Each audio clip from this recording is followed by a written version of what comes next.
Hi friends, అందరూ ఎలా ఉన్నారు? ఎస్టర్డే రాఖీ కదా, ఎలా సెలబ్రేట్ చేసుకున్నారో కామెంట్ చేయండి. మేమైతే ఇలా సెలబ్రేట్ చేసుకున్నాము. మా అక్క వాళ్ళ పాప అనమాట, మా వాడికి సిస్టర్ అవుతుంది. సో తను సాటర్డే కాలేజ్కి వెళ్ళిపోతుందని, మండే హాలిడే ఉండదు కదా, అందుకని వచ్చేసి మా వాడితో రాఖీ సెలబ్రేట్ చేసుకొని వెళ్ళిపోయింది. కొంచెం ఇద్దరికి ఫస్ట్ టైం, ఇద్దరైతే కొంచెం ఎక్సైట్గానే ఫీల్ అయ్యారు. సో ఈవినింగ్ ఇలా చేసేసుకొని తను కాలేజ్కి వెళ్ళిపోయింది. మా వాడైతే చాలా హ్యాపీగా ఫీల్ అయ్యాడు. మా సోనీ కూడా హ్యాపీగా ఫీల్ అయింది, ఫస్ట్ టైం కడుతున్నారు అని. తర్వాత రోజు మా ఆడపడుచు వాళ్ళు సౌదీలో ఉంటారనమాట, వాళ్ళు వచ్చారు.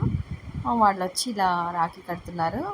మా ఆడపడుచు వాళ్ళ పాప మా వాడికి సిస్టర్ అవ్వదు, కానీ కిడ్స్ కదా కొంచెం హ్యాపీగా ఫీల్ అవుతారని తను కూడా మా వాడికి రాఖీ కట్టింది.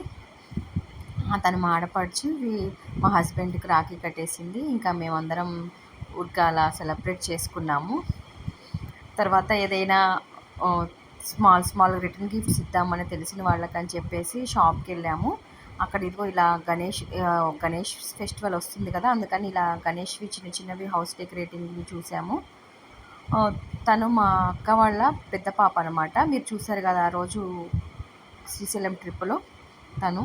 తను మా ఎదురు ఫ్లాట్లో ఉంటారు, ఎయిమ్స్ కాలేజీలో మెడిసిన్ చేస్తుంది. సో తను కూడా మా వాడికి బాగా ఫేవరెట్.